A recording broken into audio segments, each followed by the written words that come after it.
What's up, everybody? Happy Monday. Hope all you having a great day so far. Um, I hope all you had a great weekend. It was a relaxing weekend for me. Went out Friday night, Buffalo Wild Wings with some of the friends. Pretty fun night. Pretty good night. You know, it was cool. We didn't hang out in a while, so we was like, you know what? Let's go out. Let's have some fun. And it was dope. We had a good time.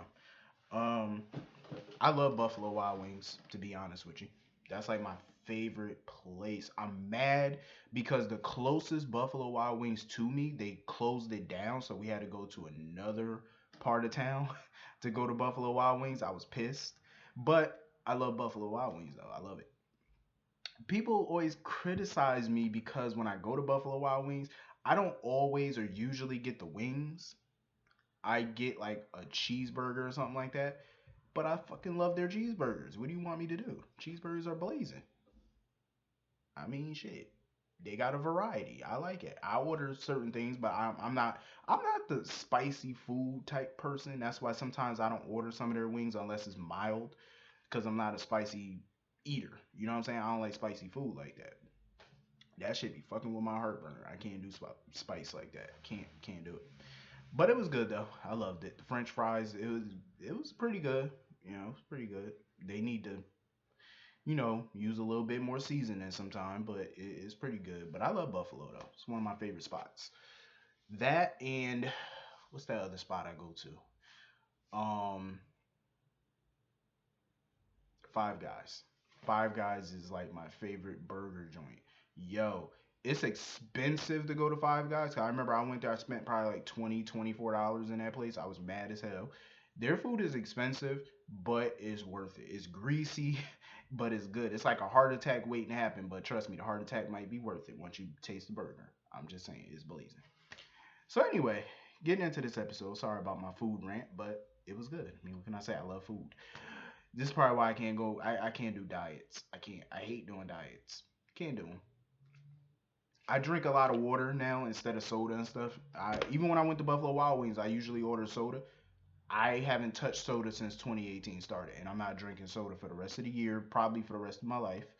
Um, I might have a cheat day, probably Thanksgiving, maybe, or maybe the 4th of July. Might have a cheat day, but other than that, I'm not rocking with soda no more. Not. I'm just water, probably some juice. That's it. That's it. But anyway, getting into this. Who the hell? Why every time I'm in the middle of a video, my phone wants to go off? Who is this? Okay, I'll respond to you later. Anyway, getting into this. I really, uh, uh, uh, uh. I'm here for Kim and Julian. I am here for Kim and Julian. And I loved how Ava came in and started messing with Alexis. I loved it. How she played with her and told her your menu's upside down when in reality it was right side up.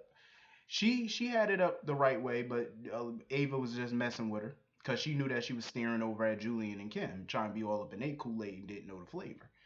Um, I loved it. It was hilarious. Like Diane's snark towards Ava was even more funny. She told her, she was like, "Don't you have somewhere to go? Can you go? Can you go there now, please?" I love Diane, yo. Diane be giving off shade like no other. Like Diane is hilarious. Like her snarky comebacks be, I'm here for it. Um, it was hilarious though, and I love seeing Alexis get all jealous about Julian and Kim. I was just looking at Alexis like, girl, you had your chance. You had your chance. You blew it. It's over. You had your shot. I mean, she still technically got a chance with Julian because it ain't like he dating Kim. Hell, they just met. But you could see the chemistry there. Was it, burning chemistry? No, but they definitely had chemistry. And you could tell Julian was enjoying her company and she was enjoying his. Um, and I enjoyed it. I did. I enjoyed it. It was dope. Um, and did you see the concern on Alexis's face when when Ava mentioned a brick getting thrown through his window? Alexis was like, "Who threw a brick?" I was like, "Alexis, could you make yourself any more obvious?" We get it, Alexis. You want Julian back. You're just too chicken shit to say it. Okay. This is why I want Julian away from her at this point because you need to be with somebody who ain't about them games. them little high school kiddie childish games. Like, come on, we did this back in high school where we really liked somebody, but we try to front and act like we didn't. Come on now. That was so freshman year. Probably even sophomore year and junior year. We're beyond that now. Come on now. We're adults. Tell them how you feel.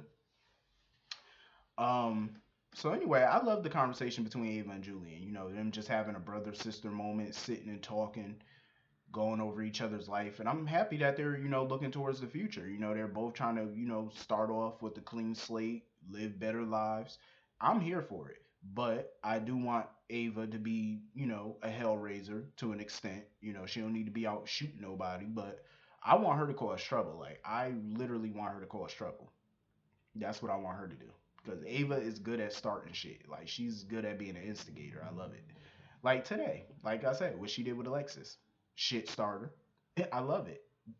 Um, so anyway, moving on from that. The whole Kim and Carly scene, I actually liked it because they, instead of them arguing with each other about who child was at fault for the condoms, they decided to talk it through. But Kim was being realistic with Carly. She was definitely being realistic with her. She told her, like, our kids are going to do what the hell they want to do. We can't be around them 24 hours a day, which is true. You can't babysit your teenage child 24 hours a day. Hell, especially when you got a job, a career. But we all know Carly ain't got no other things to do. So she could obviously be in Jocelyn's business 24/7. My thing is, I'm not saying no parent should not parent, no parent should not be involved in their child's life, but it's unrealistic to say that you can watch every move they make every day of the week, 7 days out the week. You can't.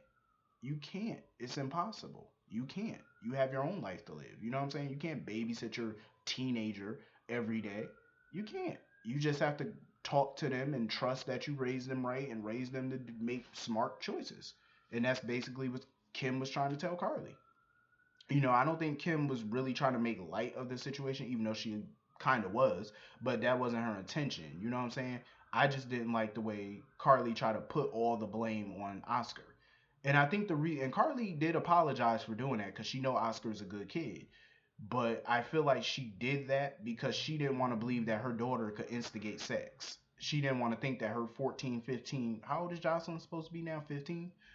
Yeah, because her birthday was in November, so I think she's supposed to be 15 now. So she didn't want to think that her 15-year-old daughter, because you know how Carly is, she is a protector of her kids.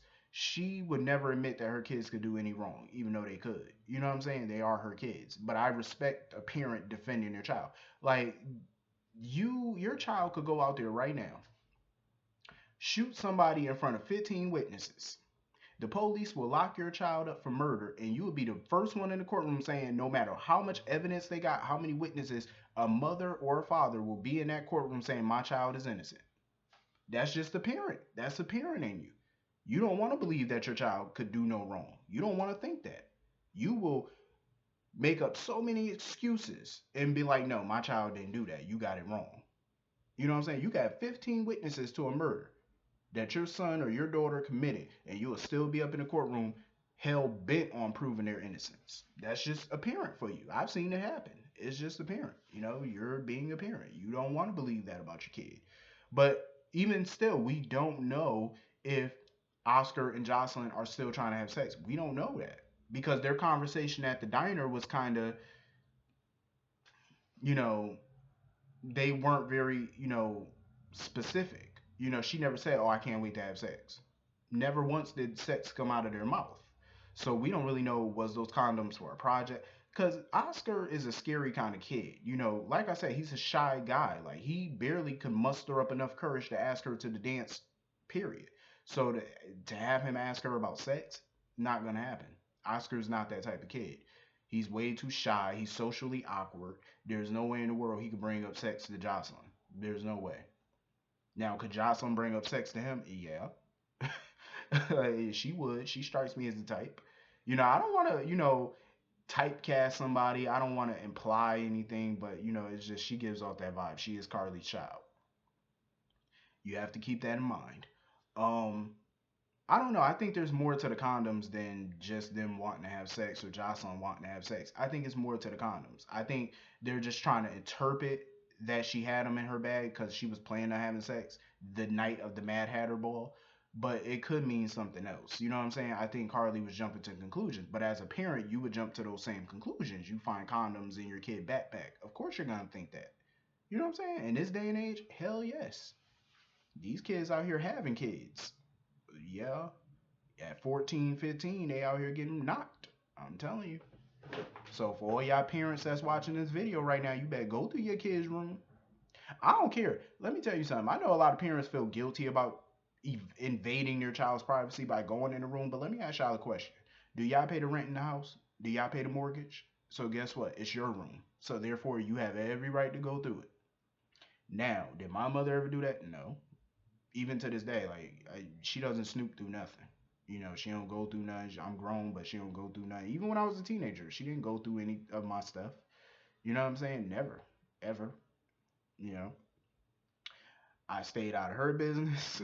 She stayed out of my business. You know what I'm saying? But I mean, I did some things when I was a teenager and stuff, but nothing ever illegal. You know what I'm saying? I did dumb stuff, but I like the conversation Kim and Carly had because at the end of the day, you do have to let your kids make mistakes, but it depends on the mistake. You know what I'm saying? Like if you know your child is about to make a major mistake, that's when I feel like you should jump in. But if it's something small or minor, I say just fall back and let them do it. You know what I'm saying? As long as, it ain't nothing crazy. You know what I'm saying? Because kids are going to make mistakes. That's what they do. Now, as far as sex, Carly and Kim definitely need to intervene because I feel like 15, 14 is way too young to be doing the do. You shouldn't be doing it. In a perfect world, I feel like everybody should probably wait till marriage to have sex because I feel like sex is such a, important thing, especially when you're a virgin. It's so important. You don't just want to give it to anybody. You know what I'm saying? But if your kid is going to have sex, I feel like you should definitely have that conversation. You should sit them down. At least they had the wherewithal to get a condom. I'm happy about that. At least they're using rubbers. Thank God. Because we do not need no babies. But yeah, that's in a perfect world. But in today's world, it just is what it is. People gonna do shit. What are you gonna do? You can't, like I said, you can't stop people from doing stuff. They're gonna find a way to do it if they really want to do it. What are you gonna do? So anyway, moving on from that, Maxie, um, in this blame game that she's on. I really can't blame Maxie for feeling the way that she feel. She's scared, she's hormonal, she's pregnant, she's afraid. You got a psycho who's the grandfather of your child. That's enough to spook anybody. You know what I'm saying? Like she has a right to feel the way she feel. But I will say Maxie put all the blame on Lulu where it shouldn't have been. Lulu, I feel, holds 50% of the blame. The other 50%, Nathan. Nathan holds the other 50. Let me tell you something. On paper, it's a good idea to bring Faison out. It is because that's the only way to lock his ass up and to get answers from him. It's the only way to lure him out. But they should have made sure Maxie and the baby were safeguarded before they did that. You know what I'm saying? That's where the problem comes in because they didn't really think. Lulu didn't think. Nathan definitely didn't think. Um, they should have took precautions where Maxie was concerned.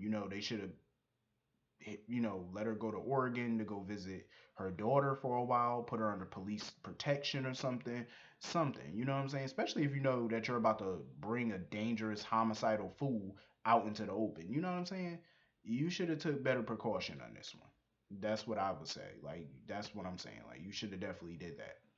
You put her in a position where now she was already freaked out and now she's horrified now. She's even worse than she was when, before. Um but I do feel like the blame should go to Lulu and Nathan on this one. But I do understand Lulu and Nathan's side of this because they felt like this was the only way to bring them out. You know what I'm saying? Like this was the only way. They had to do what they had to do, but I just wish that they would have covered all their bases. You know what I'm saying? They should have done that. So Maxie started having pains in her stomach, abdominal pains, and Spinelli came by Crimson to look for her, and that's when he found out that she was having all these pains and stuff like that, and he just went off on Peter and Lulu Because he's afraid. You know what I'm saying? Because not only does this affect Maxie and the baby and Nathan, but this affects his daughter as well. This affects Georgie. So I can understand his, anger about the situation too, especially that article. It got everybody in pins and needles, including Anna. Everybody's pretty much getting ready for this, because this is major. Um, so I don't blame Spinelli for feeling how he feel. But Maxie and the baby are cool. They good. Kim, she did a sonogram and it showed that the baby was doing well. Maxie was doing well. And tomorrow is officially Maxie and Nathan's 1 year wedding anniversary. I forgot. Damn, it's been a year already that they've been married. That year went up quick. Maxie almost forgot about it. I mean, I don't blame her for almost forgetting. With all this craziness going on, I would forget too. I'm just saying. I'd probably forget my own birthday if all this craziness was going on around me. I'm just saying. Um, Sonny, Jason, and Spinelli are trying to lure Faison out. So he sent that email, and now he got a reply. So whoever PK Sinclair is, they sent Spinelli a reply asking who he is. So they're basically emailing each other back and forth. He's trying to get him to come out of hiding. And Diane basically came in. She's still pissed at Jason for the whole arbitration with him and Sam. She's still mad at him for giving away so much. Um, so she was hoping Sonny could talk some sense into him or whatever. I love Diane because Diane is brutally honest. She will give it to you straight up with no chaser. And that's what I love about people. I love people who do that. You know what I'm saying? I don't like people that sugarcoat, that beat around the bush. Get to the point. Tell people what they need to hear, not what they want to hear. You know what I'm saying? I understand she was trying to protect his assets and his money and stuff like that because as a good lawyer, that's what you're supposed to do. I feel like, I know some people felt the divorce wasn't fair. I felt like it was somewhat fair because you have to remember she was his wife legally for 6 years. They were married from since 2011. So legally, she was entitled to money and assets. But if you look at it, Jason got off easy compared to other people. He didn't have to pay her any money. He didn't give Sam a dime in the divorce. She walked away with Aurora Media. Think about it. It's a media company that Jason didn't even want or need. He had no problem giving that up. He don't want no media company. And he was willing to give her the penthouse. The penthouse ain't nothing to him. You know what I'm saying? He loves the penthouse, but it's four walls to him. He didn't care.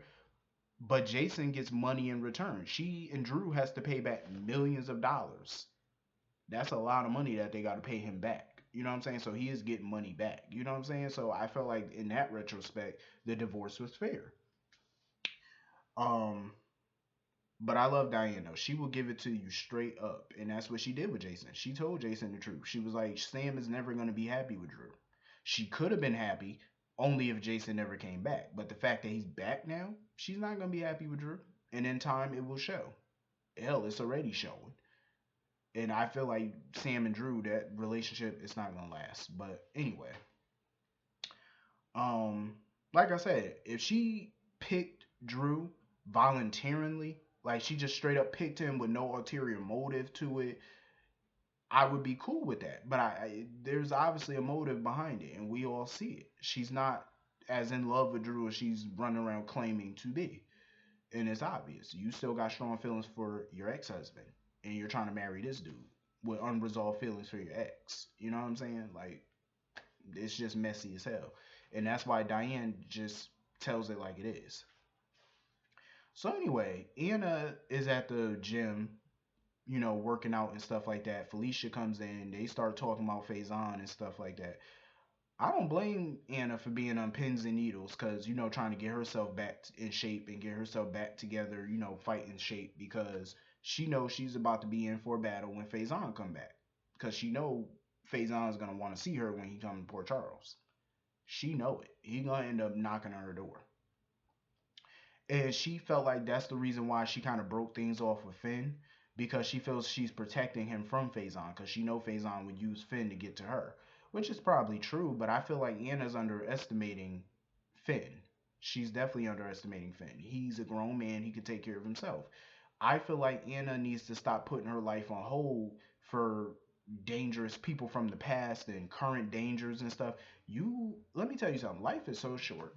And this doesn't just apply to this show. This applies to real life. Like I'm talking to everybody, including the people that's watching this right now.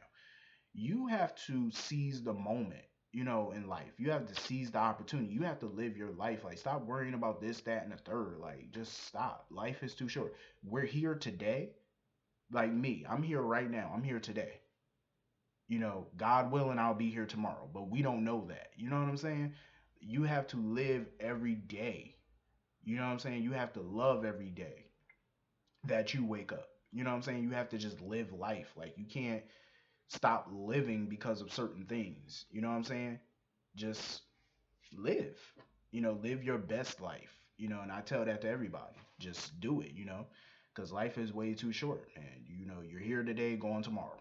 And I feel like Anna needs to do that. People in real life need to do that. Stop worrying about stuff and just live. That's why a lot of times I have a I don't care attitude because I'm more happy when I don't care about stuff. Because it's like, for me, I just let the chips fall where they may. I'm That's just how I live. So I live life. I don't care about this, that, and the third. It's whatever to me. I ain't arguing with nobody. I'm not getting mad about stuff no more. I'm trying to live because life is too short for the pettiness and the stupid. You have to live life or else you'll regret it. So, you know, I hope Anna does that. She just lives her best life. Stop putting your life on hold because of Faison and Cassandra and all these other people. Live, you know, live. Because you're here today, you might not be here tomorrow. So live. Um, I actually like the scene between Finn and Alexis, and those donuts looked so good. See, that's the foodie in me talking. See that? You see how greedy I am? See what I'm talking about? You see a donut and I go crazy. I forget my first name. And I'm telling you, them donuts are good. I'm just saying, made me want to go to Dunkin' Donuts right now. But I liked it though how she just told Finn how she feel about Julian because she was like, Julian is basically her addiction. She's addicted to him. But I'm glad she's finally opening up and she's admitting what we already know that she's still in love with him. But she keeps talking about, oh, he makes me do things that I don't want to do. First of all, Alexis, subconsciously, nobody can make you do things you don't want to do. You're doing things that you want to do because you're an adult. Julian's never really he never abused you. He never tried to control you. Anytime he did those things to her, that was because he was being forced to do them. Otherwise, he's never stopped her from being who she is. That's one of the reasons he married her because she's who she is. There's no difference with her. She's not a pretender on certain occasions. But, stop trying to blame him for other things in your life going wrong or whatever. It's like you made certain decisions. You chose to go down that path. You can't put the blame on him. You got to shoulder some of the responsibility also. I felt bad for Finn too, though, because Finn lost his wife, and then he thought he was gonna get married to Hayden, have a baby. Now he lost the two of them. They're out in the wind, even though he doesn't know it. Well, as far as the baby, she made him try to think that the baby died or whatever. But we all know she giving birth. So now he has this second chance or third chance with Anna. You know, he has a place with Anna right now where he's trying to figure that relationship out, and I hope that him and Anna do get together because I actually like them together. Some people don't like them together because they feel like it's a forced relationship. I don't feel that way. I like them together. They're pretty cool. Um, but I'm pulling for Anna and Finn. I'm definitely pulling for them. So anyway, that was the episode. Let me know how y'all felt about today's episode in the comment section, and I will see all of you tomorrow. Have a great day. Peace.